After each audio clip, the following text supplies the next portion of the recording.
A história que muita gente conhece sobre a origem de Israel vem da Bíblia, né? Aquela conquista épica da Terra Prometida. Mas e se a arqueologia contasse uma história bem diferente? Hoje, a gente vai seguir as pistas dos vestígios deixados na Terra para entender como o antigo Israel realmente surgiu. Vamos mergulhar fundo nessa investigação.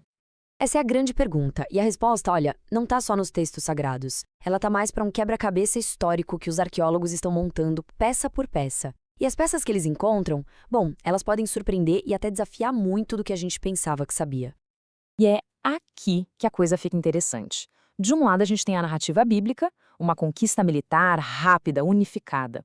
Do outro, o que as escavações mostram é outra coisa. Um povo que surgiu aos poucos, de mansinho, de dentro da própria cultura local de Canaã. É quase uma história de detetive com duas versões completamente opostas. Para a gente começar a entender isso, a gente precisa voltar para o início de tudo. Israel não apareceu do nada, num vácuo. Pelo contrário, surgiu de dentro do mundo vibrante e super multicultural do antigo Canaã. Aquilo ali era uma encruzilhada de impérios, de povos, de ideias e, claro, de muitas religiões. Um verdadeiro caldeirão cultural. E o ponto de virada foi ali por volta de 1200 a.C., com o chamado colapso da Idade do Bronze. Grandes impérios, tipo o Egito, que controlavam a região, entraram em crise e perderam o poder. Esse caos todo abriu um vácuo, sabe? Uma oportunidade de ouro para que novos grupos locais, principalmente nas áreas mais montanhosas e isoladas, começassem a criar suas próprias identidades. Ok, então vamos olhar para as provas, né? Se a história da conquista militar fosse real, a gente esperaria encontrar um rastro de destruição, cidades cananeias queimadas por toda parte. Mas o que será que os arqueólogos realmente encontraram quando começaram a cavar? Essa aqui, gente, é talvez a pista mais importante de todas. É a estela de Merneptah, basicamente uma placa de pedra comemorativa de um faraó egípcio de mais ou menos 1208 a.C.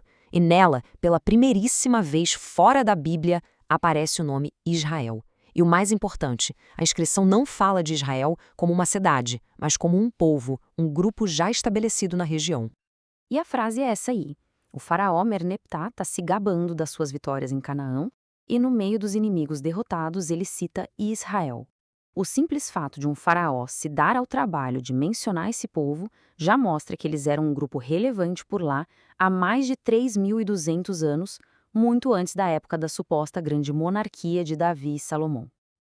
Então, se não foi uma invasão militar, o que foi? Bom, os estudiosos têm algumas teorias. Alguns falam de uma infiltração pacífica, outros de uma revolta de camponeses. Mas a teoria que hoje tem mais força, com base nas evidências, é a da emergência interna. O que isso quer dizer? Que os primeiros israelitas eram, na verdade, os próprios cananeus locais, que aos poucos foram desenvolvendo uma cultura e uma identidade totalmente nova. E como a gente sabe que eles criaram uma nova identidade? Pelas impressões digitais que eles deixaram para trás. A arquitetura deles era diferente, com essa tal casa de 4 cômodos bem funcional. A cerâmica era mais simples, rústica, nada a ver com a sofisticação das cidades cananeias. E o mais revelador de tudo, a dieta. Nos assentamentos deles praticamente não se encontram ossos de porco. Um tabu alimentar que se tornou um marcador cultural e religioso fundamental para se diferenciarem de todo o mundo ao redor. A história não para por aí. Depois dessa fase inicial, a gente ouve falar de um grande império unido, dos reis Davi e Salomão. Mas, de novo, a arqueologia vem e nos conta uma história um pouco mais complexa, a de dois reinos irmãos, Israel e Judá, com caminhos e destinos bem diferentes. Agora, se prepara porque isso aqui muda muita coisa. A chamada nova cronologia é uma teoria que basicamente diz o seguinte: aquelas grandes construções que a Bíblia atribui ao rei Salomão são, na verdade, de um século depois e pertencem ao Reino do Norte, o Reino de Israel. Isso vira o jogo. Sugere que o Norte é que era o centro de poder e riqueza primeiro, e não o Sul, o Reino de Judá, de onde vem a maior parte dos relatos bíblicos. E as diferenças entre os dois eram gritantes. O Reino do Norte, Israel, era o mais rico, o centro econômico, mas vivia em instabilidade política. A religião por lá era sincrética, ou seja, misturava a adoração ao deus Yahweh com cultos a outros deuses cananeus, como Baal. Já o sul, Judá, era mais pobre, mais isolado, mas politicamente estável. E foi lá que, bem mais tarde, nasceu um movimento para centralizar tudo num único deus e num único templo. E aqui a gente vê o destino de cada um. Depois da divisão, o poderoso Reino do Norte é varrido do mapa pelo Império Assírio em 722 a.C. Suas tribos são deportadas e somem da história. Já Judá, o Reino do Sul, sobrevive por um milagre a um ataque assírio em 701, mas, no fim, também acaba caindo, só que dessa vez para os babilônios, em 586. Aquela sobrevivência de Judá ao ataque assírio foi um momento chave. A queda do Reino do Norte foi vista como um grande aviso divino. Então, para não terem o mesmo destino trágico, os líderes de Judá começaram uma reforma religiosa radical. Uma reforma que, sem exagero, mudaria o mundo para sempre. O ponto crucial é esse. A elite de Judá olhou para a queda do norte e pensou: isso foi um castigo pela idolatria deles, por adorarem vários deuses. Com refugiados do norte chegando, trazendo suas histórias, e o medo constante de uma nova invasão, surgiu um movimento fortíssimo para purificar a fé. A nova ideologia era bem clara. Existe um só Deus, Yahweh, e ele só pode ser adorado em um único lugar, o Templo de Jerusalém. Essa reforma toda foi apresentada como se fosse um retorno às tradições antigas, à fé verdadeira. Mas será que foi isso mesmo? A arqueologia nos faz questionar. Será que a adoração em Judá sempre foi assim, exclusiva de Jerusalém? E a resposta é um sonoro não. Há pouco tempo, arqueólogos descobriram um templo em Tel Motza, pertinho, a uns 6 quilômetros de Jerusalém. E esse templo funcionou por séculos, na mesma época do famoso Templo de Salomão. E lá se adorava não só a Yahvé, mas outras divindades também. Isso prova que a região do povo comum era muito mais diversa e que essa ideia de um único santuário era, na verdade, uma inovação radical e não uma tradição antiga. Esse movimento ficou conhecido como a Reforma Deuteronomista.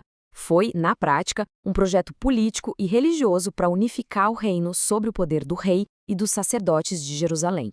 Ao destruir todos os outros templos e altares, eles não estavam restaurando uma fé antiga. Eles estavam, na verdade, criando uma nova fé muito mais centralizada e exclusiva. Mas mesmo com a reforma, Judá também caiu. E o que poderia ter sido o fim de tudo se tornou, na verdade, o começo de algo totalmente novo. A catástrofe do exílio na Babilônia foi um momento decisivo, o fogo onde o judaísmo, como a gente conhece hoje, foi realmente forjado.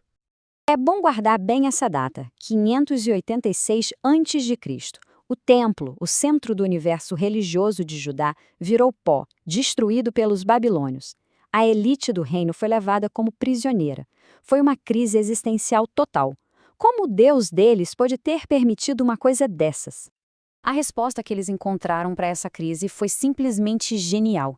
Sem um templo, sem terra, a fé precisou se reinventar completamente. O foco mudou do lugar sagrado para o livro sagrado. A religião deixou de depender de sacrifícios num altar para se concentrar na Torá, na lei, que podia ser estudada e seguida em qualquer lugar do mundo. Foi uma revolução espiritual que, inclusive, absorveu muitas influências do pensamento babilônico da época.